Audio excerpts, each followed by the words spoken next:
This is the technical difficulties. We're playing reverse trivia. In front of me, I have a stack of trivia questions. I'm going to read out the answers. All these three have to do is guess the questions. Chris Joel. Gary Brannan. Hot water bottle. And Matt Gray. I'm still laughing at the joke we made before we started. Which will never make it to air. It was good, though. Our first answer, Oxford English Dictionary. What is the question? What is big book full of words? All right, up yours. What do you not want to stick on the bottom of a car in a war zone instead of an IED? An OED. An OED! Ah! You certainly don't want to get that confused with an IUD. The Oxford Explosive Device. No, I was going with Oxford Explosive Dictionary. Oh, yeah. Is it the best-selling book by the certain publisher? We are looking for someone who worked on it. Wordsworth. That'd be good. That would be good. With a name like that. So it's someone who worked on it. Yes. After the First World War, someone spent 2 years as a lexicographer working on the W's. Churchill. After the First World War.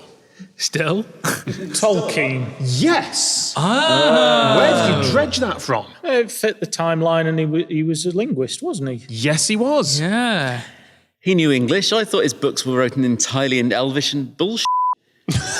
You haven't looked under W, have you? It's the watering it down so it'll work on the quill that takes the time. No, woke my wife up the other night by shouting in Elvish. I was talking in my sleep. Oh. Talking in my sleep. Come on! I thought you were going to make an Elvis Presley joke. Yeah, I was waiting for it. Well, you were wrong. Ah, well. Yes, Tolkien was responsible for words from waggle to warlock and many other W's. course. besides. Those both suit him. Yep. Hang on, so are those words that Tolkien didn't put warlock in the dictionary? That's a much older word. So No, these are just some of the words he would have worked on with the W's. How would you work on how? Because they're Because already it was already there. in the dictionary. Well, think about it. Your original OED, if they still got that one in the bookshop in York. Probably. There was a place on... the bookshop. Yeah, in the one bookshop, there was a second-hand place in York that had an original OED less 2 volumes. Right. It was missing like TA to TS or whatever. Yeah. And it was that long in the original folio edition from whatever year Tom can Google while I'm talking.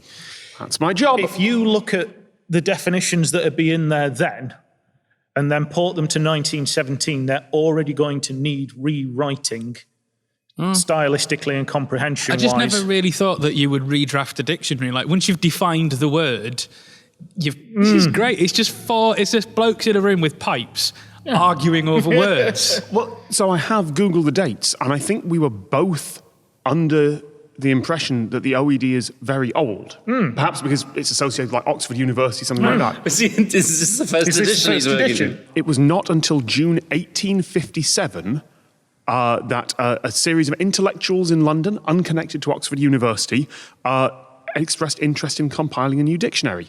A and B for a new English dictionary came out in 1888. Oh, God, was he doing W because that was as far as they'd got? That was as far as they got. Brilliant. In the new English dictionary, later the Oxford English Dictionary, they had not got far enough. He was working on the W's. He was working on the Oxford English Dictionary definition rather than the other ones. a derived one from... So you've got to define words without making reference to other dictionaries in a way that might be legally actionable. So it's like doing university homework, but without copying and pasting Wikipedia. Fantastic.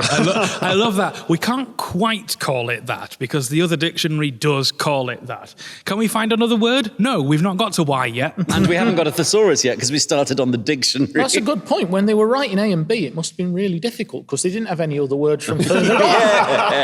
How could they even speak to each other if they hadn't invented the words? Whoa! What a new sound you've just brought. We've got to remember the OED is not just the definition of words. There's a load of other stuff in there. And these were some of the it's usage shortcomings. as well, isn't it? Right, so it's usage.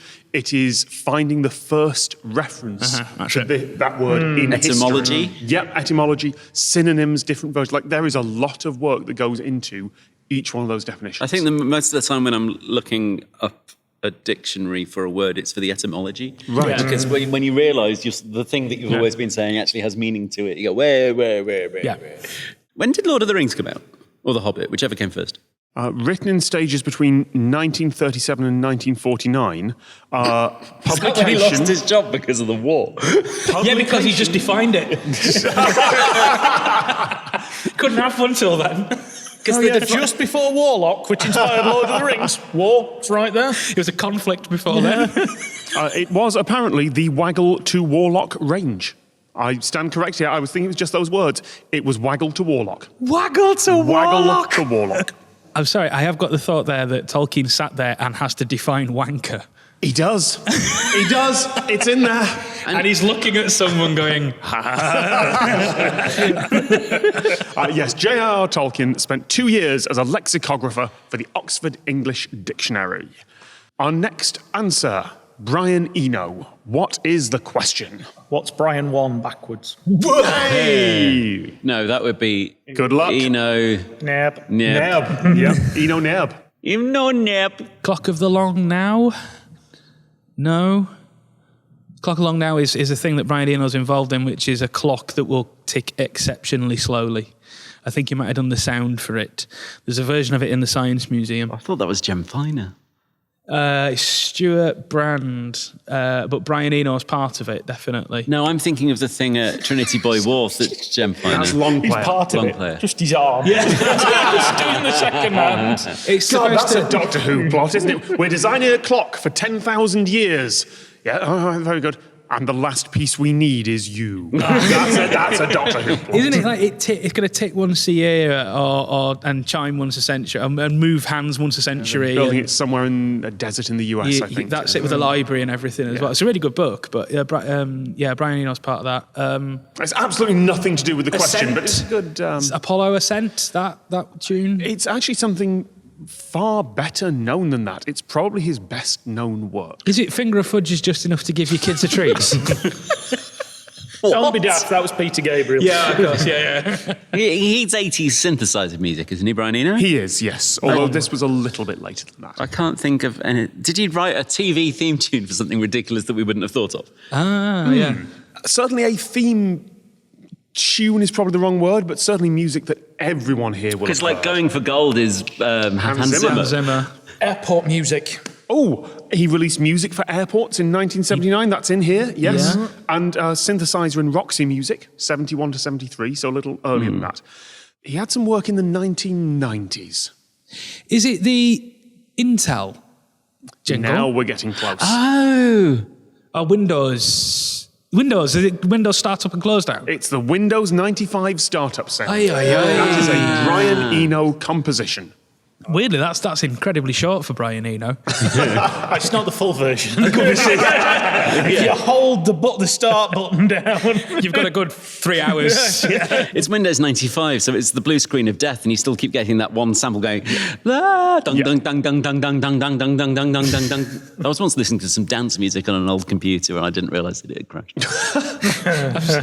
This is the startup sound for Windows 95, composed by Brian Eno and this year added to the US Library of Congress's National Recording Registry. No way, Does that really? make it public domain? No. But it means that the source code for the sound will have to be preserved. Yeah.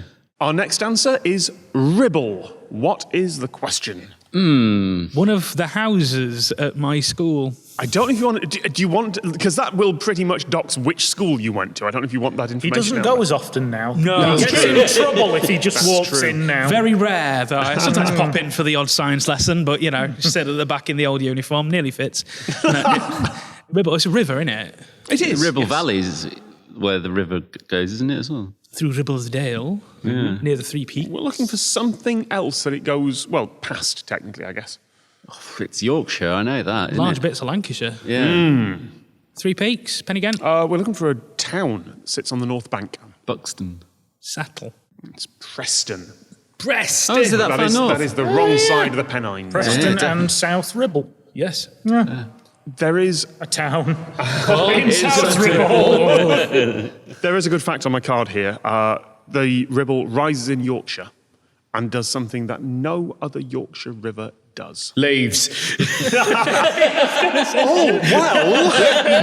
Wow. Goes to Lancashire. Yes. Oh, it's a West Coast tributary rather than a right Yes. coast. Ah, yes, So the two close. cardinal directions.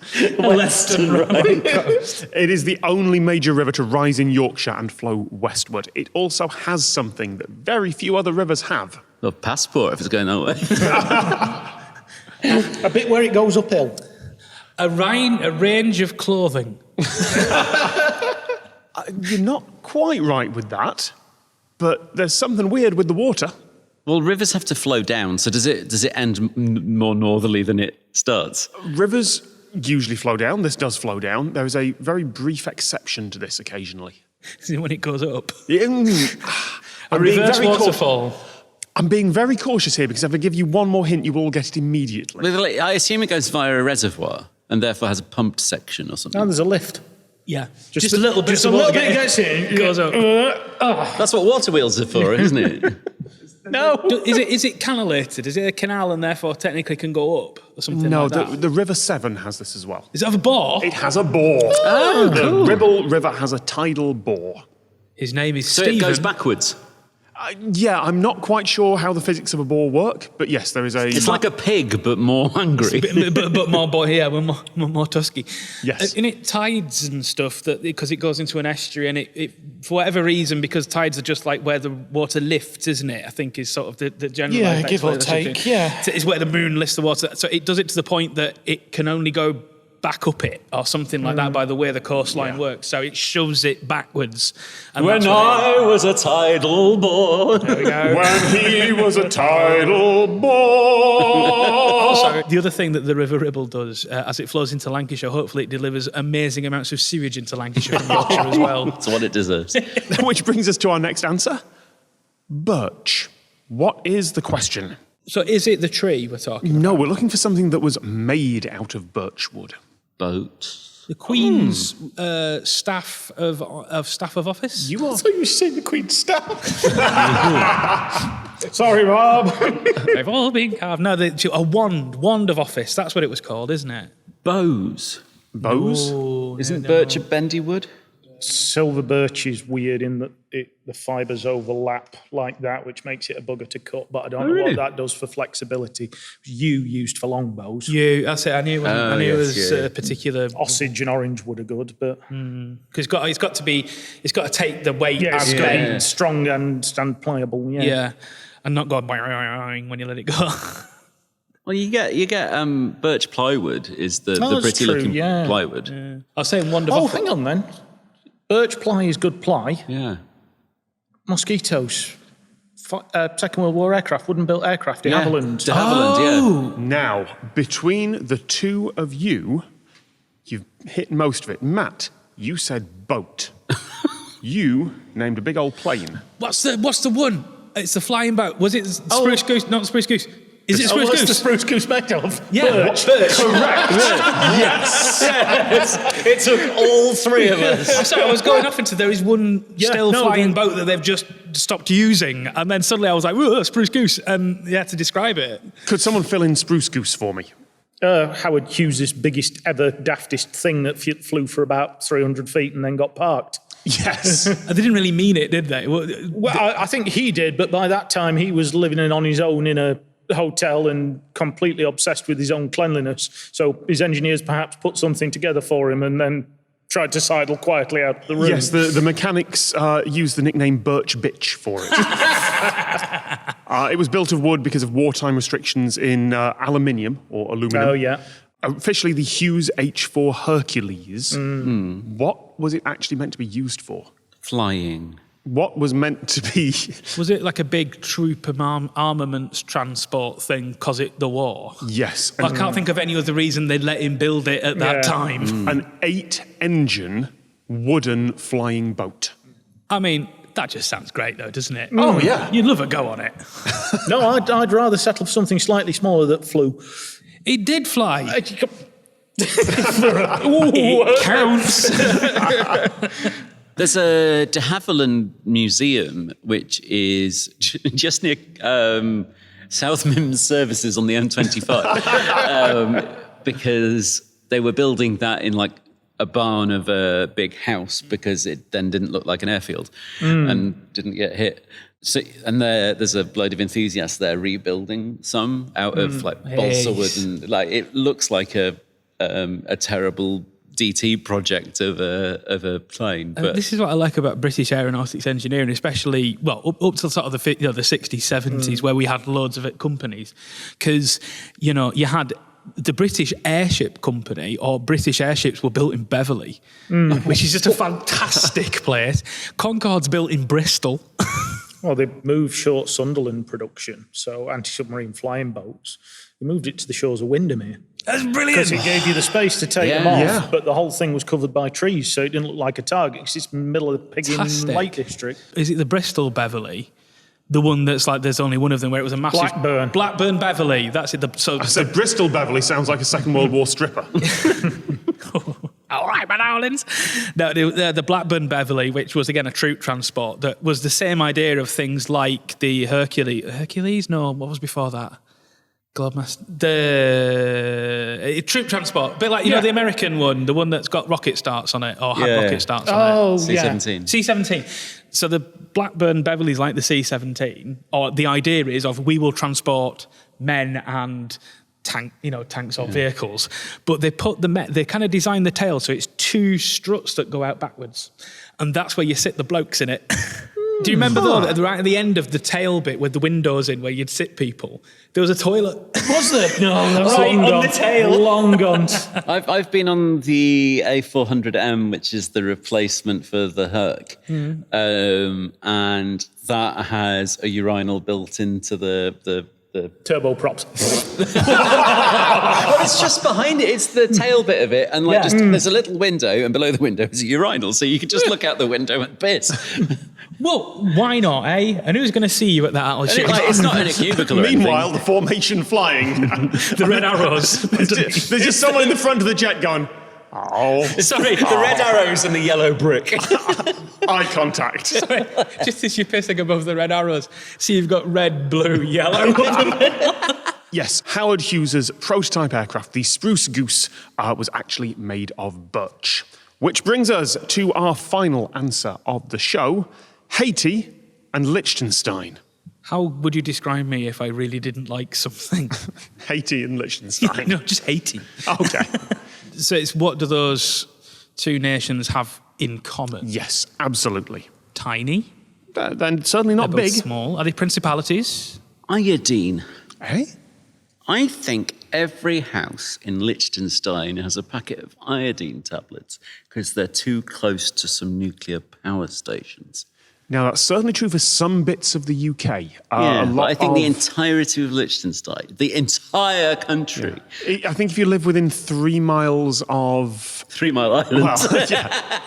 3 or 4 miles of one of the nuclear power stations in the UK, or where nuclear submarines dock, you are just given a packet of iodine tablets. And like, if this alarm goes off, have those. It's probably fine, but have those. That's the thing, because there's a radioactive thing that your body can absorb, but if you get a particularly stable salt of iodine or whatever, your body will absorb that before the nuclear one comes along and gives you cancer. So basically, you can't take in any more iodine. Because it's filled up all the holes where it can go. I see. I might have seen this in a TikTok, so it could be bullshit. Is it about humanitarian disasters? No, it's not. It's about the 1936 Olympics. This is a sports and leisure question. But it's tripping dangerously close to a humanitarian disaster. Oh, no, good point. Yeah. Very good point, yes. Were they the only two competing nations that didn't win a medal? It's a big did or didn't, isn't it, sort of answer? It's not, no. Oh, well, this is something that they noticed. that the delegations at the 1936 Olympics Were the noticed. delegations from Liechtenstein very favourably treated and the delegates from Haiti less so?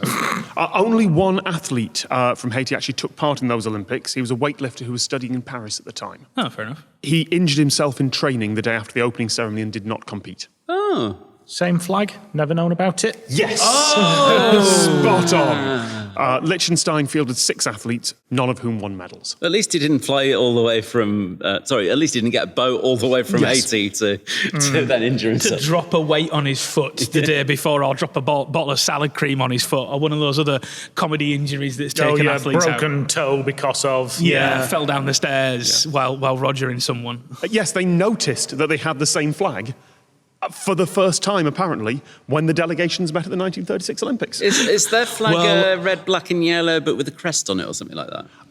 Now, blue and red. Yeah, that's Liechtenstein. Liechtenstein added a crown to their flag. To differentiate. Haiti added the national crest to the flag. Which was coincidentally a crown. Oh yeah, I know, we both had something to that. Oh damn. But it only happens at every Olympics that they notice. Got it Every sorted? 4 years. Got it sorted. Oh, come on! Sometime in the middle 90s, they both picked the same clip art. And it's like, Specifically that Microsoft... No, it's just Microsoft Word art. Yeah. It's just Haiti in big gold letter. Ready? Oh, you said you wouldn't! Have you seen some of the US state flags?